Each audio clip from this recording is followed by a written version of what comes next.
There we go. Hello, everybody. Welcome to the Vamily Show, Season 3, Episode 4 now. And with me, I got Valerie Fischer. You can check out her link for her channel in the description. And I kind of wanted to go over your videos and what it is exactly that you do, because you do some neuro linguistic programming that you do the NLP. And so kind of go over what that is, if you can, for everybody that's in the audience. Okay, I'm an NLP, neuro-linguistic programming practitioner. I also have background in marketing and advertising for. So I kind of combined all of those three, the background, the training, to come up with things that can help entrepreneurs transition their business online. Because we see a lot of trainings on how to use Facebook, on how to use YouTube, and how to use Instagram. But I kind of use the NLP part. And just to give a little, like a short explanation of what NLP. So NLP, neuro is the brain. So Right. it's about our thoughts. So what are our thoughts? We have what comprises our thoughts. We have visual, what we see in our thoughts, what we hear, what we feel, what we taste, what we smell. So those are the thoughts that are in our brain. Linguistic is how do you label those thoughts? How do you Right. label that visual? How do you label that feeling? And it actually depends on your programming. So, for example, I'm married to an American, and every time we go to a cinema, like a movie house, it's on 24 degrees. And I will go there completely covered, like with Right. a hoodie and almost like I want to get a blanket because for me, 24 degrees is cold. But Yeah. his programming, because he used to live he grew up in Michigan, in Michigan, that's nothing. Like 24 degrees is not cold. She's like, you don't know cold because that's the Right. Right. programming. So the thoughts in our head, and then we label them according to our programming, which means we can relabel them according to how we want to feel, how what we want to put our attention to. Just before we started, I told you that I'm like I kind of felt, how do I say, scared of the thought of going live. But immediately in my head, because I know this, I switched it to excited, because the things Right. that happen in your body, the things that happen in your head, it's the same triggers in your brain. It's the same triggers. What happens in your brain when you're excited and when you're scared is the same. You get clammy Right. hands, you get, sometimes you get cold, or for some people they get acid in their stomach. That's actually the same thing when you're afraid and when you're excited.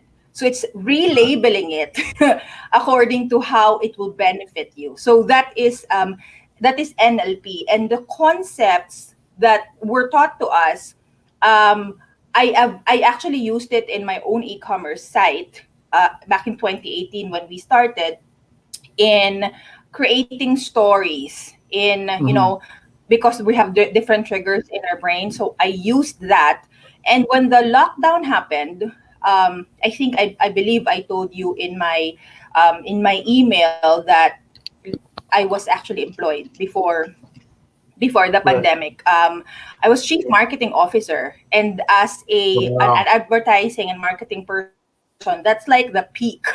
That's what you aim Right. for. That's Not the that's top. what You you can go. dream of. Yeah. And I Yeah. lost. Yeah. So, and I lost that job at the start of the pandemic. Well, because I was one of like the last hires, and one of the most expensive, I guess. And it's easy to cut from the top up for some businesses. So I lost that job. But then people were like, "Hey Val, can you help me, because we need to transition this business." I came from a real estate background as well. So the sellers, the real estate people, were all like asking me, and also our makers from our own business. They were like, how do I do this, how do I do that? And it starts with that mindset of asking for help and realizing and acknowledging that yes, digital is the way to go. Right. So I grabbed that immediately. Initially, I gave free trainings, and then I realized, wait a second. Wait a second. This is a real problem. This Right. is a real issue for a lot of entrepreneurs. And I attended one of the like challenges or webinars, and the speaker said that this is at least in the US, most of those who lost their job, 41% of those who lost their job became entrepreneurs. And these entrepreneurs need help. Yeah. I believe maybe in the Philippines, I don't know the numbers in the Philippines, but it's probably the same. You either go a freelancing, which is still, having a business of your own, or really formalizing it in the form of corporation, Right. solo proprietorship, etc. So I'm like, this is a real need. this is this is a need, and I can give the solution, knowing other things aside from, I know how you can do a Facebook page. I will teach you step one, step two, step three. But for me, it's Right. about the mindset. It's about how are you going to talk to these customers? How are you going to serve your people? How are you going to give your product, position your product really as a solution? Because as sellers, as business owners, that's what we do for people. We serve and we Right. give solutions to their problems. And And so I was going that is how I I was position going things. to ask you and tell you, and because YouTube kind of become a business for me, and they left a super chat here for 4.99. They said Bob's a great guy, and thank you for that, guys. So we have 5 people in here right now. Um, but when I was going through your videos, you do really cool videos. Like you make them look really nice. And one of the videos that you did, um, uh, a few of the messages that you had on there is empathy and hope. I think is like a big one that you talked about, and also uh, 3 minutes to reply. And one of the things I always try to do is reply, like when somebody leaves a comment on my videos, I try to reply right away. So, how important is it for, well, you talk about businesses, but stuff like YouTube or Facebook to reply right away when somebody is new? You kind of want to go over that. Okay. When was this? I think about in 2019, I had a meeting with the Facebook president here in the Philippines, and I told him about. But this was for a different, this was for a different gig. But I told him about my business, about Pinasadia. The website is Pinasadia, and he said, yes, e-commerce is really big, but Facebook is also becoming big when it comes to sales and selling, online stuff. Eventually they called it conversational commerce, but that came after. He said there's so many options out there, and this is true. I mean, how many coaches, how many trainers, how many consultants are there in the world? In the Philippines, it's new, so I'm quite lucky because there's not a lot of players here. In the US, or how many people do you sell coffee? How many people sell ring lights? Right. Right. And if you don't answer, they're gonna go somewhere else. So you only really have 3 minutes, and that came from the Facebook president here in the Philippines himself. He said, you have 3 minutes, and that is why chatbots are becoming a thing, because there's that immediacy. You don't, Mhm. you're not given a lot of time. You're not given a lot of time. So that's why there's chatbots. And in 2020, they actually termed it as conversational marketing, because you create conversations, and that's also how you create relationships with your potential clients, with your buyers. So that's it. And if they know that you answer immediately, they will feel like, okay, I'm important. Again, it's like, the feeling that you evoke from Right. people. I'm important. This person really is interested in me and in solving my problem, and she's on, she's on 24/7. I try to be it's And hard that's when where you're you need the box solopreneur. for when you're sleeping is to get back and respond to people.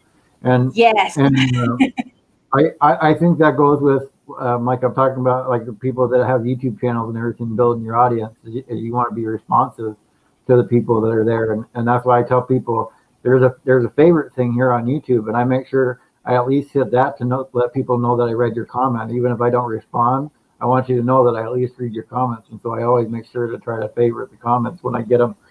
Um, and another thing you talked about is using your phone the right way, because our phones are so powerful now. Like the things that you can do with your phone. Like for the longest time on my channel, I did everything on the phone. I did editing of my videos, posting everything on my phone.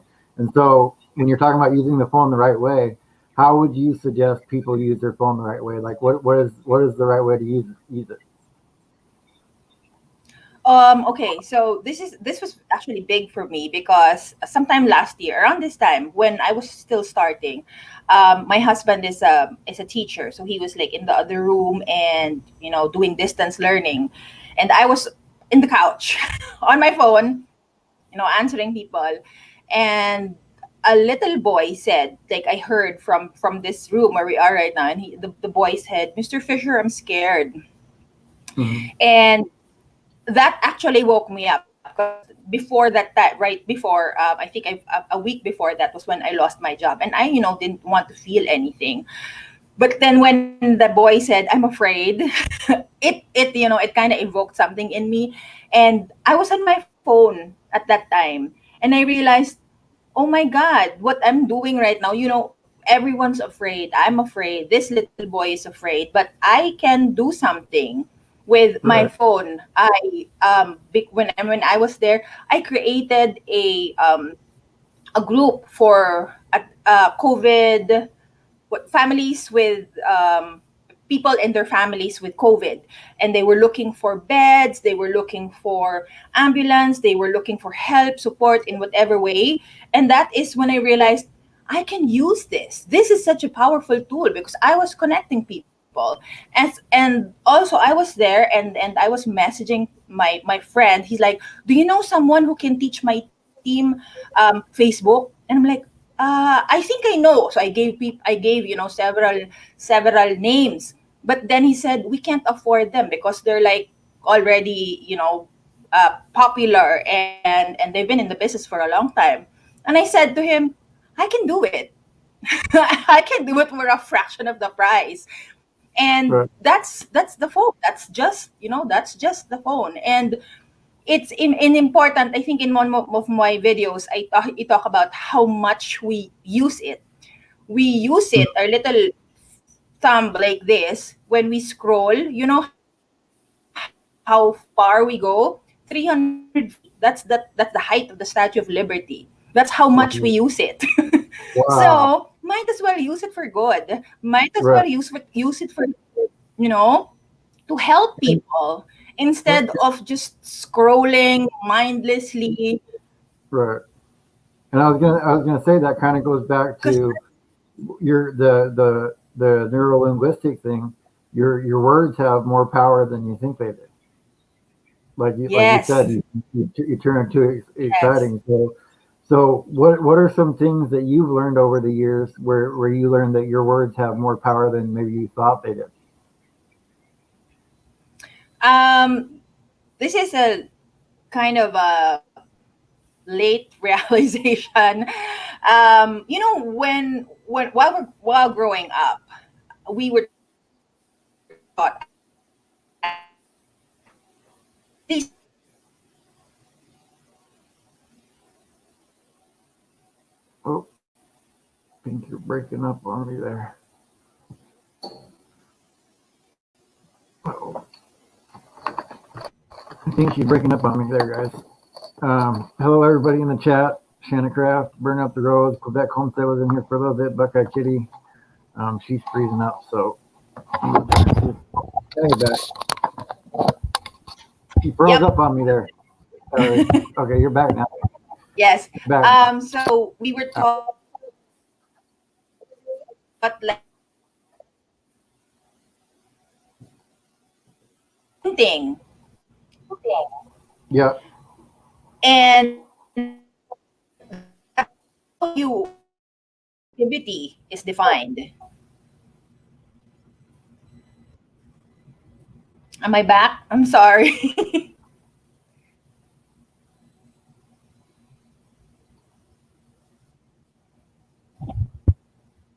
Keep dropping out there.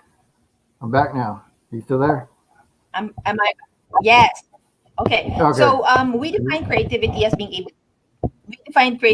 able to paint, to draw, to create music, to compose, to write. But that's all because programming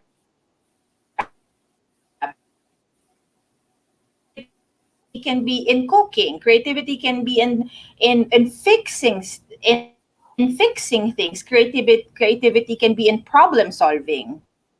Right. There's all kinds of To different you. ways to be creative. And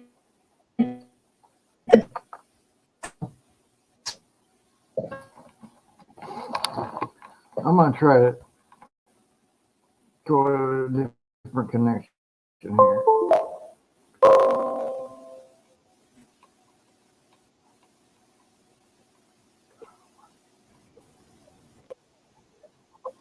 I'm gonna try switching connections here. Um,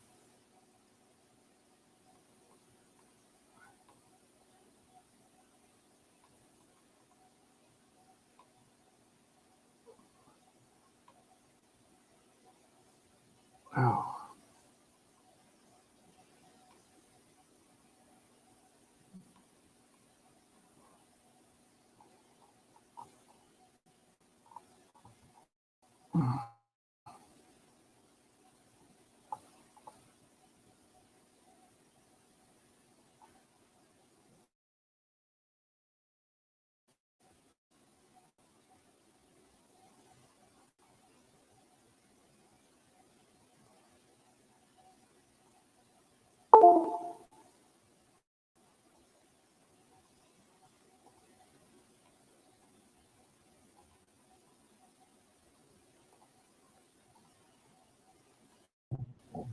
All right.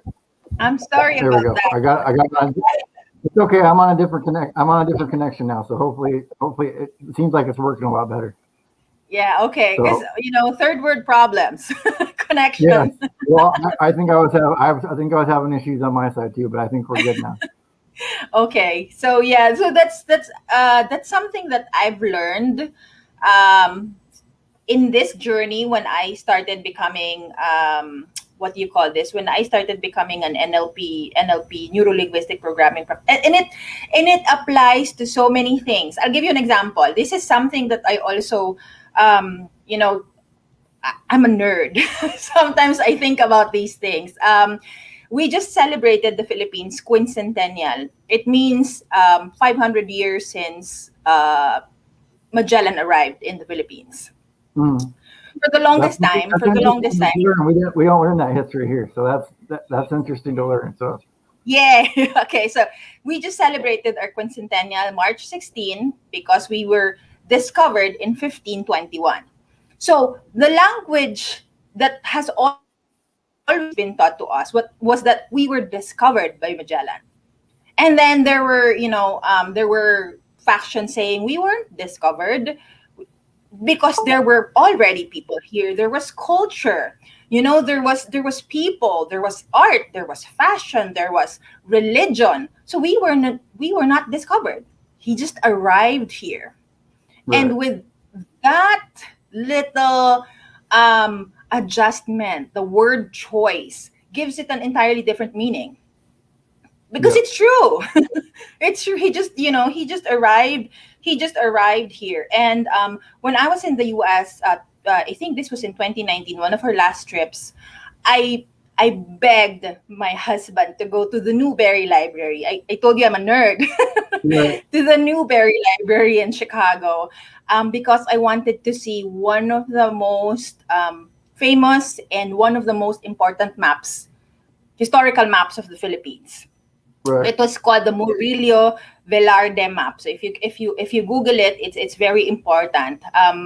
And so it was like there. It was laid out in front of me, and listening to I listened to one of the webinars in the quincentennial, and he said that map. Okay, that map, it showed us, because we here in the Philippines, we were always told that it was an archipelago. So it is composed of different islands. It's divided into islands. That's how it was described. That's an archipelago, right? Yeah. But actually, that map shows that the islands, that map showed waterways. That map showed bancas, ships, etc. So it actually shows that the islands are not divided. They are connected by waterways. It's not Wow. Yeah, yeah. divided It's into islands. kind of like it's part of the transportation system. It's basically Yes. they're highways, basically. Exactly. But because it was the Americans who brought education here in the Philippines, and the US is not a group of islands. It is landlocked, right? I mean, you have like rivers and all of that, but it's a solid mass, more like a solid mass. So the map was interpreted according to their programming, according to how they see things, according to how they see the world. But if you really go into, if us Filipinos really go deep into our history, we're not divided. Right. We're connected by these And waterways, by and these that's our highway, as you said. right. And I think that also puts our, how do I say, that was how we were brought up, and now it's we're divided. And I think we have to go back to that idea of, we're not divided, we're actually connected. Right, right, and I want to say Bob the Raptor and Joe, they gave me they call them paper rectangles. He does a little thing with raptors and how to talk to each other. And some of my friends are from the Philippines. Like I have one friend from Yay. the Philippines there, Philippines representative, and trips here from Canada. Um, and Koneman Studio said he lived there for 5 years, from 74 to 79 at Clark Air Force Base Yes. there. So, how would you say it's is it a big culture shock, or is it pretty similar cultures nowadays between the Philippines and the United States? Um, we have a lot of similarities. I mean, in terms of values, I believe that we are a primarily a Catholic Christian country, and I'm seeing a lot of that in the U.S. now. We are also very regionalistic, as I said, Right. because of the different provinces, We and I have that. guess We that have that. that here though too. Different regions But over here we get regionalistic, so it's the same kind of thing. yeah, so we have the similarities, but then we also have Your differences. cultural history, there's going to be a lot Yes. different too. I also think that, and I don't know if this is just an observation, because you have, how do I say, you have seasons. We don't have seasons here. We only have Right, hot and hotter. We only have hot and hotter. So our people here, because we enjoy the light, we enjoy the sun more than you guys. We're more, mhm, and I believe that this affects um, our behavior and our feelings. And so we're much, happier and brighter in how we look at things. Whereas I haven't experienced winter in the US, but I have experienced winter in Europe. It's really cold, and it affects your, it's gloomy. I was in Belgium in December, and it's raining and cold and gloomy. And it makes you want to go and stay home and, yeah, just binge watch. So it affects, it affects us emotionally and physically, because we, unless you have a gym set up at home. You can't really walk around and do much Right. outdoors. So I guess, that's also one of the things that I feel. But of course, you have crisp air. Yeah. I love your seasons also. I haven't experienced fall. I'm looking forward to experiencing fall. And yeah, that's see where I'm at. I'm in the Pacific Northwest, and I'm on the western side of the state. So it doesn't get too cold, but it also doesn't get too hot. And Mm-hmm. it's overcast and cloudy most of the time, so we don't get a lot of sun. So we deal with that because your body, when you're out there in the sun, you get vitamin D from the sun and helps ward off depression and all that kind of stuff. And Yes. I want to know what the you talked about a 9-word message that was really really important. So what is that 9-word message that you gotta tell people? Uh, yes. So the 9-word message, when you're, how do I say, when you sell and then you do follow-ups, it's hard to do follow-ups. Like seriously, if a person doesn't want to buy from you, sometimes you feel like it's just easier to let go and say, okay, bye, thank you for reading my message. But then you can follow up without sounding too salesy, and it's direct to the point. Number one that you need to do is use the name. Use Mhm. your name. It's the number one most important word to you. Your name. So when a person says your name, you feel important.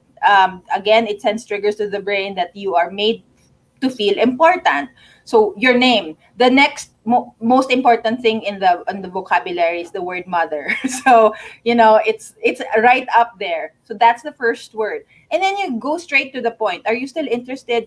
So the 9 words are you still interested to join my program? Are you still interested to lose weight? Are you still interested to do this and do that? It's the benefit. So you are reminding them, do you still want this benefit or not?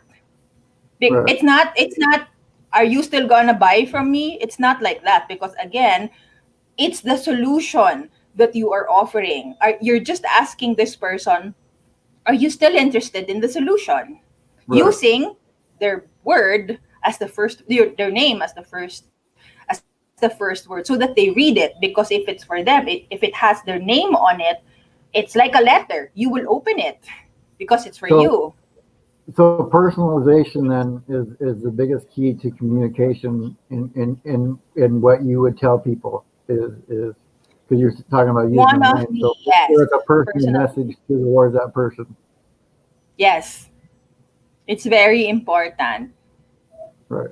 And so what are some of the jobs that you've had a lot of fun at? Like that was fun to do and marketing wise and stuff like that. Was there any fun products or campaigns that you were involved in?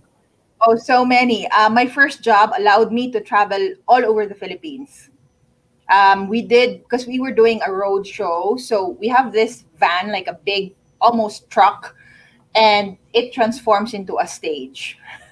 Yeah, So I the like top of doing the that. truck, That'd be fun.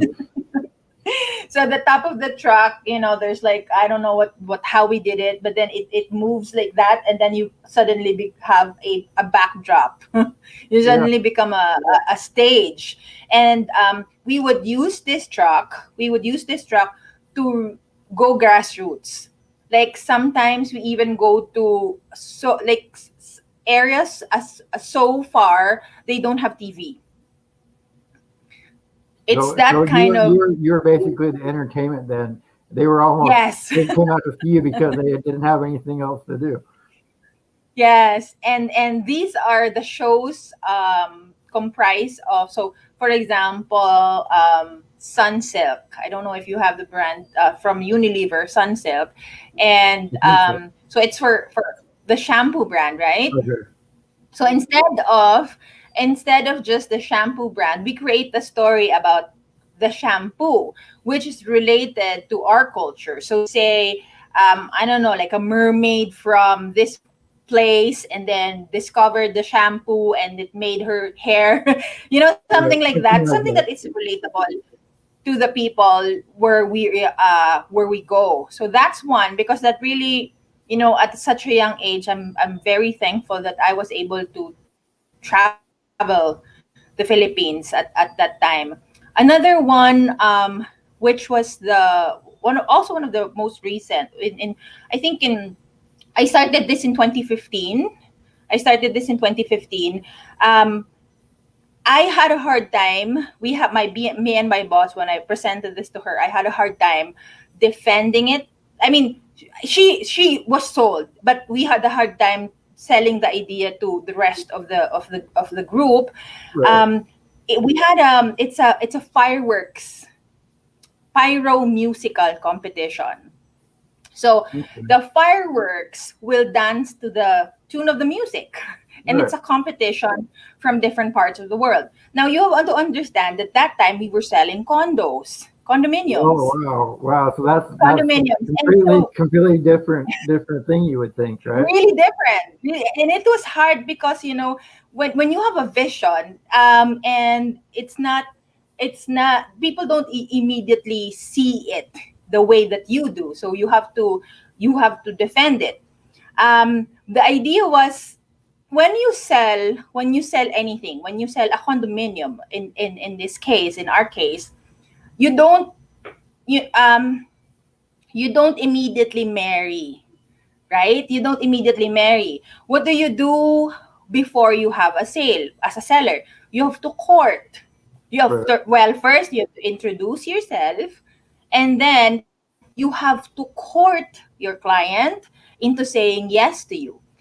You have to date them, right? And when you date them, what do Right. you Pretty much. do? I was gonna ask What do you you do? You take since them we're to a asking movie. since we're talking about dating or whatever. This person wants to know where the best lupia is. I guess Lupia. So I guess might be something you take a client to, right? Lumpia, yes. You take them to somewhere where they can eat. I mean, dinner, a good dinner, and one of the mo- best experiences that you can take your date to or your client to is a fireworks display. Right? Oh It's a wow. fireworks display. So the idea is to take your client on a date, just so you can present to them. You can present to them, all their options, the payment terms, etc., in a way that they will feel special, because you're courting them to get you a bigger chance to them signing your contract, to signing your marriage contract. Okay. And so that was how it was. And we were like, huh? And that's my legacy to that company. I'm known as the fireworks lady because that was instrumental in selling a lot, as in breaking records. Wow. So basically, um, they would take the clients out, and then at the end of it, come back to the condo, and there'd be a fireworks show. And and is that kind of how it worked? And then they probably knew that there's going to be a fireworks show every So so often. we have a fireworks show for 6 weeks straight, Oh wow. in Wow. this Manila Bay area, and then we set up a whole stage with tables, and then we have a buffet for them. They can eat. So it's really a date. It's really taking them out on a date, and after that, whether they sign or not, sometimes, because again, reciprocity. This is also a marketing concept. When you give them something, they will feel like I have to give you something too, because you gave me this whole wonderful experience. Right. So that's what works there, the reciprocity, and just the amazing feeling, that experience of being there. And so that was, again, it broke records. And people were like, what, condos and fireworks, that doesn't really match, but it did. Right. And and it's and that's what I bring. That's those are the types of ideas that I bring to my clients, whether, if they want to consult with me, because I do clients for consultation. I also create courses, where you will be like, oh, do you know, for example, Do you know that I can target you on your birthday using a Facebook ad? Wow. No, I didn't know you could go And that that targeted with it. yes, I can target you. So say if I know that you're having your birthday, and Mhm. for example, I want to sell cake. I want to sell cake, and then I can tell you, hey, you want to give yourself a gift, your own gift, feel good and eat well and just have something really nice for yourself. We can do that, but it's not really just the targeting. It's the idea of it's the emotional connection of the birthday Right, that is the NLP part of it. right, right. And is there Yep. So those are the two.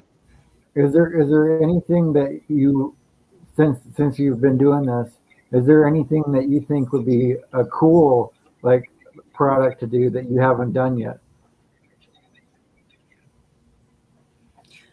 Um, I don't know. Like when I was growing up, my favorite or my dream client was Coca Cola.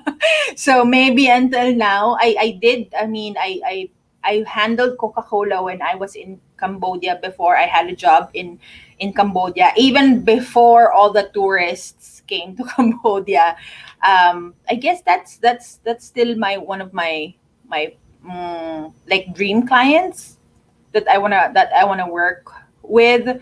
But right now, I am focused in helping small business entrepreneurs, like the startups, because I was there.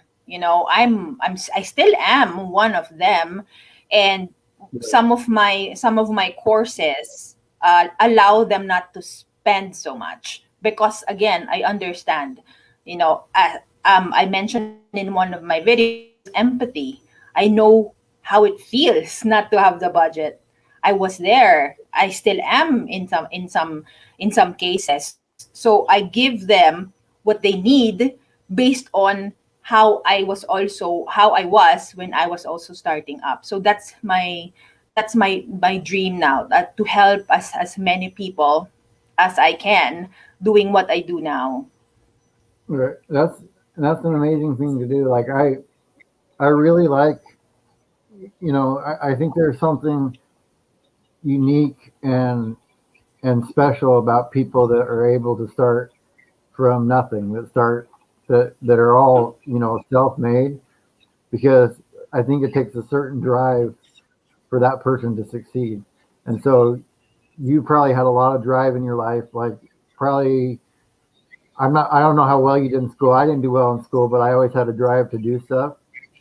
Um, was there times in your life where you questioned, are am I going to make it, and you almost stopped, or did you just keep pushing through no matter what? Um, I grew up poor. So when you Me mentioned too. like, but I persevered. I was a scholar since grade 3. So from grade 3 all the way through college. I had to be I'm an achiever. I had to be number 1 because my family will not be able to afford it if I'm not. So Right. that's my programming. I have to always be the best because it takes me places. Otherwise, if I'm not good at what I do, I won't be able to make it. And so, I just do it. Like this new business of mine. I told you I was, laid off at the start of the pandemic. I could have easily just say, you know what, I'm just gonna let this pass. No one's gonna hire me. And it was true. Like, who's hiring? At that time, at the start of the pandemic, people were being laid off. So I'm like, okay, um, but I knew I had something. And even if I was scared, even if I didn't know exactly what I was doing, I did it anyway. I did it the way that I know how. And now, after a year, it's only recently, like in January, that I attended courses for coaches, for trainers. And I realized, oh, this is a big industry. This is $1 billion industry. And I wasn't even conscious of that. I just knew in the beginning that I wanted to serve. There are instances like I don't have bookings right now. Like I don't have, am I really good at this? Do I really know what I'm talking about? And when you are in this group, like I'm in Facebook groups, and sometimes I ask help, and some people will just destroy you, but Yeah. they said, I asked for help, and then one guy said, you know what you're offering feels like spam to me. It's like no one will buy that, because I have almost a doctorate in clinical psychology, and I don't think that that'll work. You get comments But you know, like that from other it people. works because of the experience. But yes, and You last know that. night, so that happened yesterday. And then last night I had the training, and after the training, people were like, almost, if they could hug me, they will hug me, because they learned so Right. much from last night's training, and that evened out again. I'm like, okay, so I know I'm doing something good. There will be naysayers. There will be people who won't believe you. They're just not your market. Right. They're not who you serve. And I always have to remind myself that, because even my former office mates, former colleagues will be like, what are you teaching them? That's so basic. Yeah. Coming from people I know in the past, from some friends, and then I will realize that's basic to you, Yeah. because that's how you're programmed. That is who you are. You're already in marketing, you're in advertising. But imagine entrepreneurs who just have a message to say, who have a product, who have a service that they want to serve, and they don't know anything about sales and marketing. Right. That's who I want to help. Yeah. And that's see that's kind of where I'm at, and that's why I'm glad you came on the show so I could learn this. Learn to start to do things the right way. Is I don't have any marketing background, but I know in order for my channel to grow, in order for my podcast to get bigger, I have to get better at marketing. So I've done stuff like, I'm on LinkedIn, and I'm trying to get on, all the different social medias and start sharing the stuff out. So I'm working on it, and I'm learning one thing at a time. But I'm starting to realize eventually I'm going to have to get a point where I've got somebody else to work for me. And so when you've been building a business, um, at what point did you decide that you had to hire other people? Like, um, was it when you had enough revenue coming in to hire somebody, and you still didn't take any profit out yourself? Is that kind of when you did it?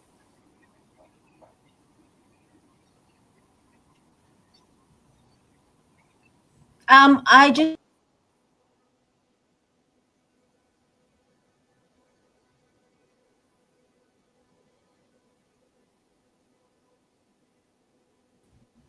Yes. Yeah, if you are you asking me if I did it all by myself? Well, no, I'm kind of asking. I'm kind of asking you as a business, right? At what point should you look at having somebody else come on board? Um, is Okay. it when you have enough revenue to be able to afford the person and then get the person, or should you wait a little bit longer? Personally, I when I had a little bit of a revenue, and I identified where I am weakest at. Okay. And that's, like I only have one legit employee for me. But I have people in my network, like I hired a company to do my website.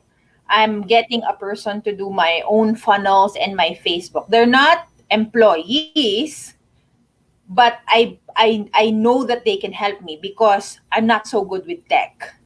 I have Okay. strategies, I can do mindset, I can do a lot of tactics, but please don't let me code. Right. you Right. know, Exactly. please, please don't let me do this, because I am. You have to find your genius, acknowledge and embrace your genius, and everything else, delegate, delegate, delegate. But before Okay. you can do that, at least have something enough. And this is also what I learned, enough to pay yourself and enough to pay your first hire. Okay. Because as Okay. business owners, we forget that we are employed by our business. We are our Right. number one employee. Okay. So Okay. we also have to take into consideration, how about us? What am I gonna get from this? I mean, we follow our passion and this is something that we're really good at, but you have to live. It's Yeah. unfair to your business, not that you don't pay yourself and you burden that business of saying, this business doesn't pay me. So why am I doing this? Right. So that's, I think, pay yourself, and pay one employee the rest per project. Like I can do, like Okay. my website, I paid one time. Okay. Yeah, that makes a lot of sense. And we've already been going for 45 minutes, and that's usually about as long as I go. I would definitely love to have you on again, and we can talk some more about going into those different things like funnels and all that kind of stuff. We can kind of go into that and talk about what they are. But what I like to say on here, my saying is stop waiting for life to happen and make it happen. And you kind of live that. You've made it happen on each one of the different jobs you've had, up to and including when you were the chief marketing officer. And I hope you can get back to. Oh, hope you can get back to doing that kind of job again. Oh, maybe somebody else see this and they'll be like, oh, she's really smart. I want to hire her. Or maybe you take off in your own business now and you don't even have to worry about that kind of stuff. I'm gonna play the credits if you want to stick with me for just a minute, and I'll play Sure. those. I'll play those, and I'll come back with you and everybody else. I'll see you in the next interview tomorrow. So again, stop Thank you, waiting for that. everybody. Yeah, thank you, and stop waiting for it to happen and make it happen.